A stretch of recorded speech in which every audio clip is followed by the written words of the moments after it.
What's good, everybody? It's the Chosen One back at it today, and I just want everybody to know and understand and overstand that the most powerful frequency in this universe is what we like to know as sound. Okay, sound is the most powerful frequency in this known universe. Okay, it's basically a universal vibrational pitch.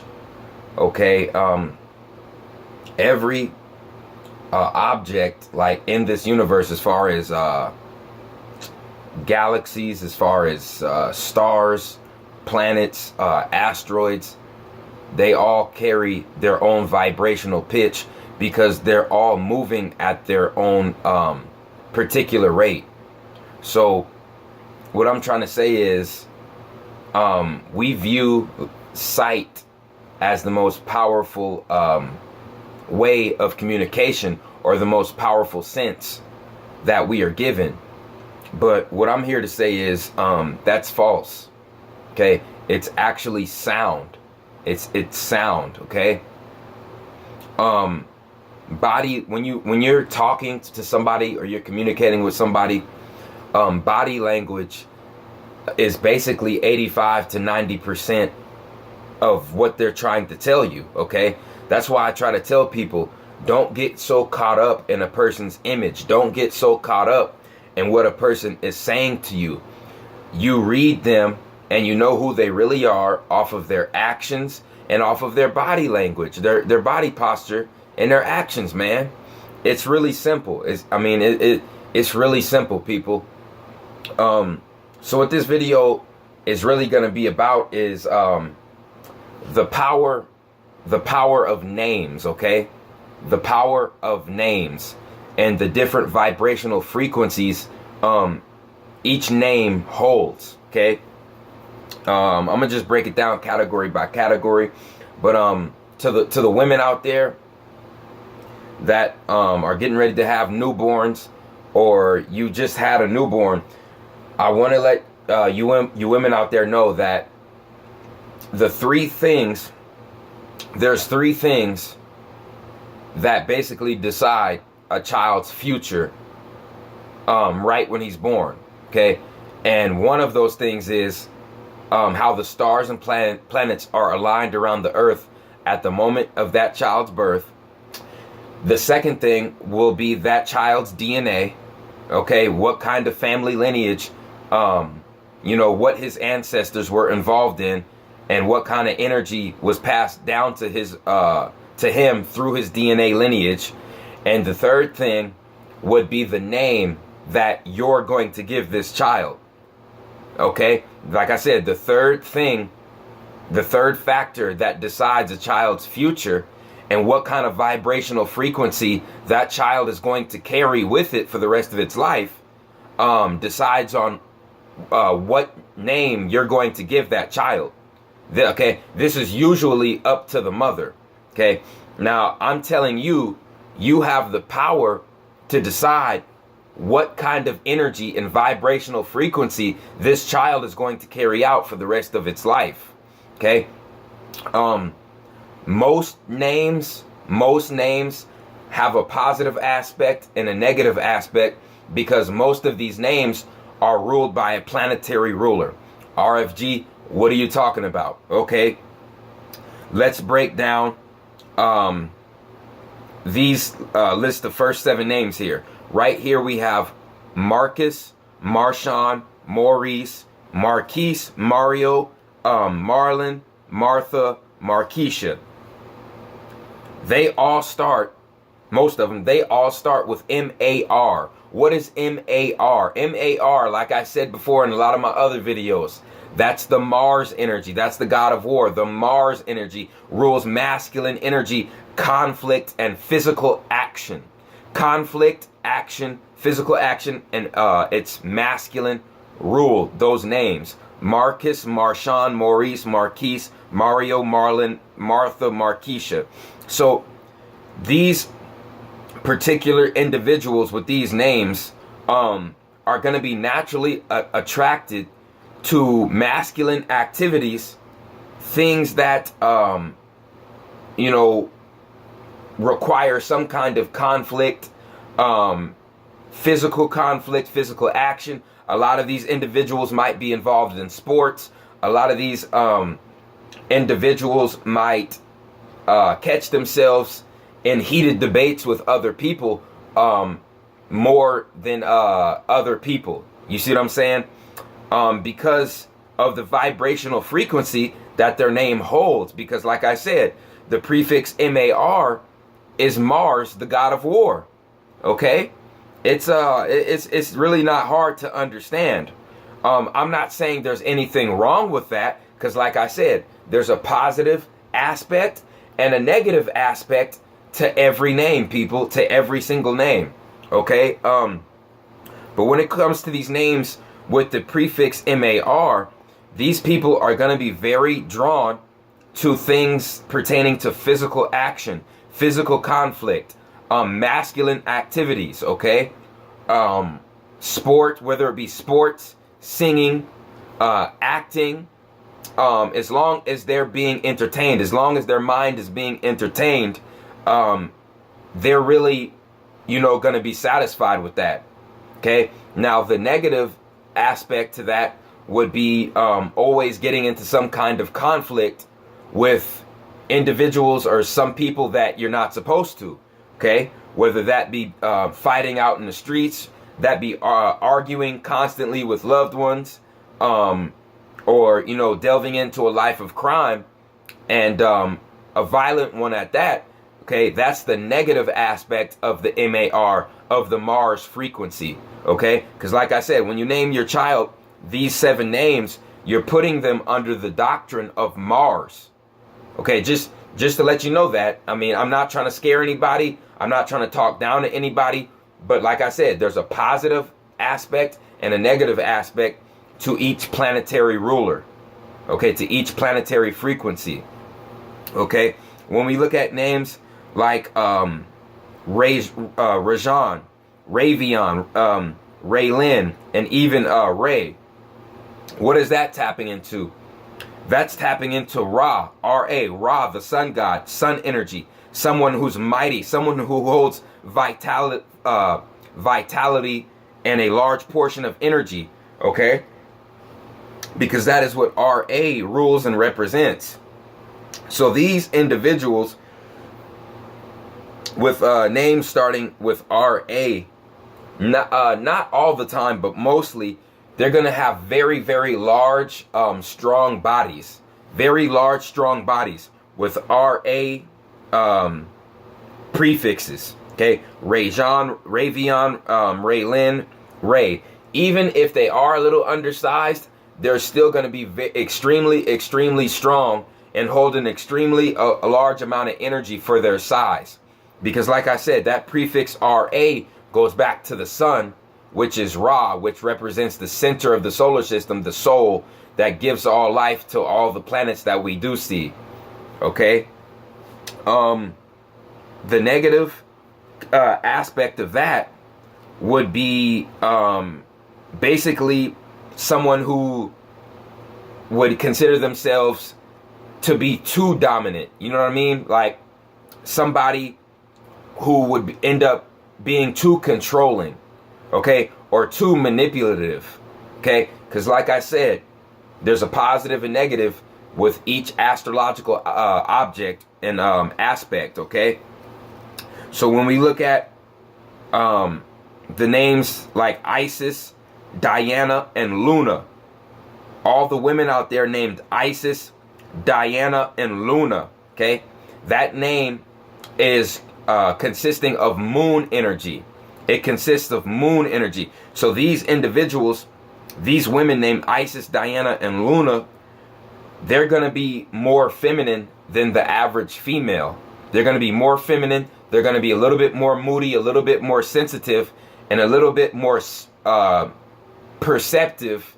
And they're going to be a little bit more able to identify other people's emotions because their name carries moon frequency, moon vibrational pitch, moon vibrational energy. Okay? That is what their name holds.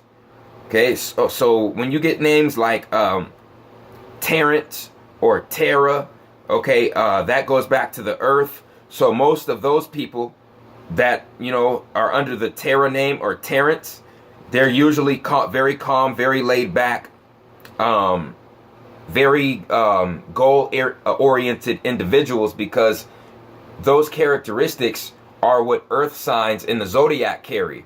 So Ter goes back to Terra, what the earth represents. So like I said, if you name your child Terrence or Terra, your child is going to be holding that earth astrological energy of being calm, laid back, cool, and collective for the most part. Okay, like I said, the negative aspects with that would go with the negative aspects of earth signs and astrology. Okay, another name that I think would be kind of interesting is the whole Tyree. Now that is another name that holds Mars energy, but it's to a higher degree. So these individuals named Tyrese and Tyree are going to hold a lot of Mars energy. They're going to be really attracted to sports, physical activity, and if they end up getting out of hand and letting their lower self get the best of them, they might become a tyrant. They might become a tyrant and go on a tirade, okay? Because the prefix TYR goes back to Tyrannus, okay? Look up Darth Tyrannus, okay? Everything holds a positive aspect and a negative aspect, okay? Like I said, there's three things that are going to determine the future and the destiny of your newborn child. That's going to be how the stars and planets were aligned around the earth at the moment of its birth, what kind of DNA it has, you know, its family lineage, and then what name you're going to give the child. Those are the three things that determine the child's destiny. And like I said, I'm not talking down on anybody. It's the truth. It is the undeniable truth. And what I want people to understand is any name that is outside of the English doctrine is automatically going to hold higher power and a higher vibrational frequency than the names with English origin. Okay? The names I just listed, those names really don't hold English origin, because I told you what the prefixes represent. Okay? The prefixes go back all the way to Latin. That was before English. Okay? So the names that hold the highest vibrational frequency are going to be the tribal names that go back to Medu Neter. Actually, Medu Neter, which is the original language in Kemet, that to me, that is the most highest vibrational frequency you can get as far as the language. Because when witches and sorcerers get together and put spells on people and individuals, they use the Medu Neter language or they use Latin. Either one of the two. Okay? They don't use English, because English is a backwards bastardized language. Okay? So when you look at names like a Tupac, when you look at names like an Ali, like a Muhammad Ali, what is Ali? That's tapping into your alpha, AL, your alpha energy, your ultimate masculine energy, your alpha. He changed his name from Cassius Clay to Muhammad Ali. Ali is the alpha, the opposite of the omega, which is the ultimate masculine deity, the ultimate masculine energy, when he had to go into that boxing ring and fight for what he believed in and to stand up for his rights. You see what I'm saying? The name holds a vibrational pitch and a vibrational frequency. It's not a game. It's not a joke. Mike Tyson, TYS. There goes the tie again. And in your biblical stories, who was Michael, the man who knocked down Set, aka Saturn, Satan, down to this earth? Was Michael Jordan. Oh, I'm gonna get into that in a later video, because that's really gonna blow you guys away. Like I said, I'm gonna drop a video on June 19th going into full detail about that. But like I said, Medu Neter and other tribal languages that existed before English, like the indigenous language of the Moors in America, the indigenous language of the Moors in South America, the indigenous language over there in the Asian islands, over there in the Philippines, and in Hawaii, and in Japan, okay, those names hold a way higher frequency than our English names, okay?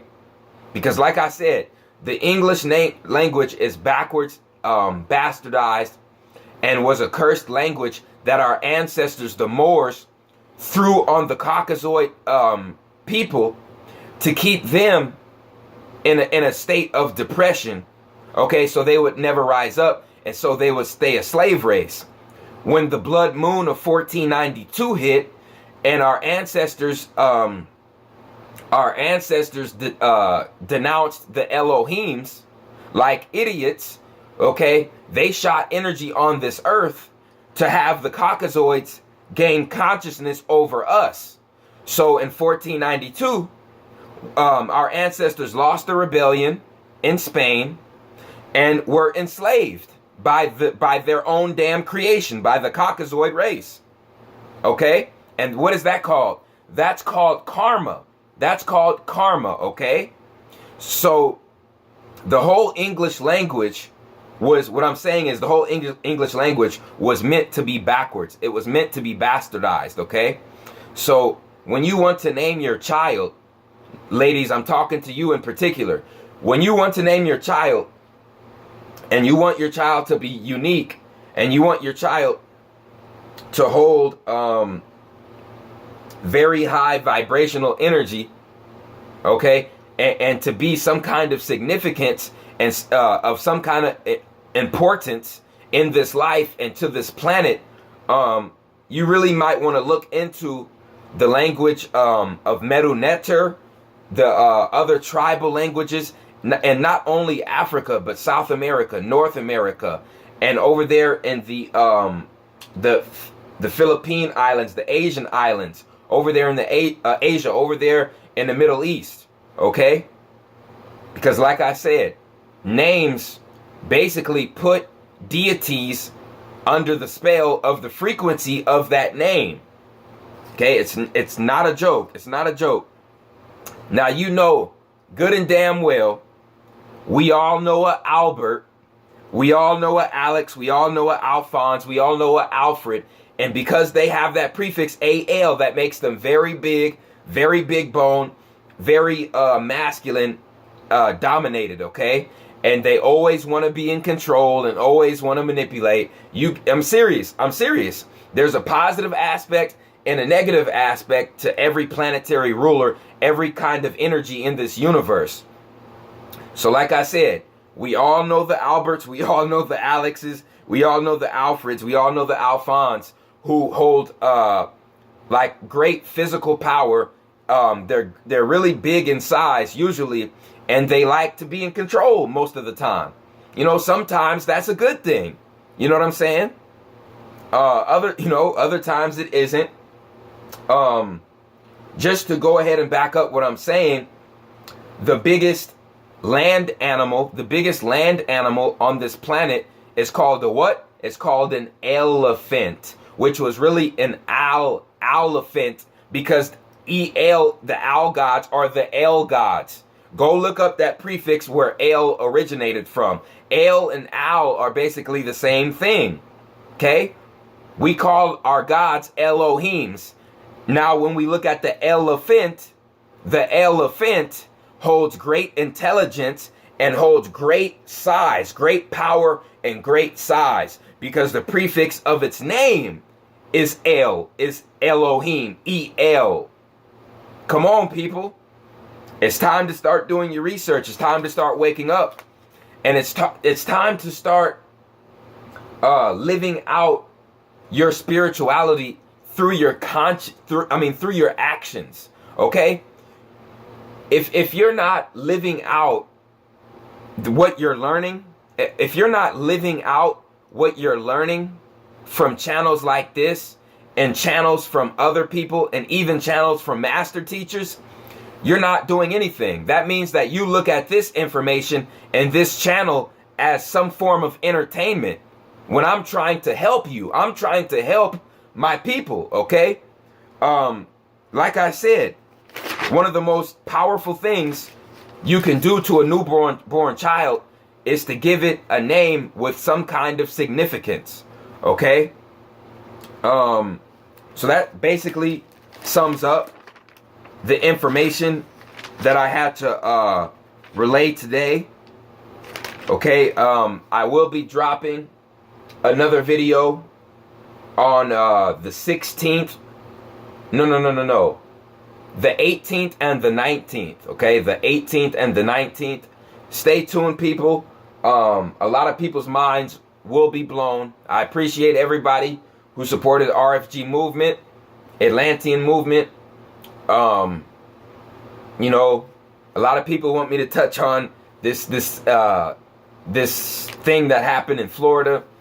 That's really irrelevant to me because, like I said, that's going to be nothing compared to what happens between the Olympics and the election. So, you know, stay healthy, people. Stay away from people you can't trust. Stay away from people who do not prove to you that they're spiritually conscious through their actions. If people are not proving who they are through their actions, stay away from them. Okay? That'll solve a lot of problems for you. Okay? So, you know, stay on the right track. Like, subscribe, leave a comment.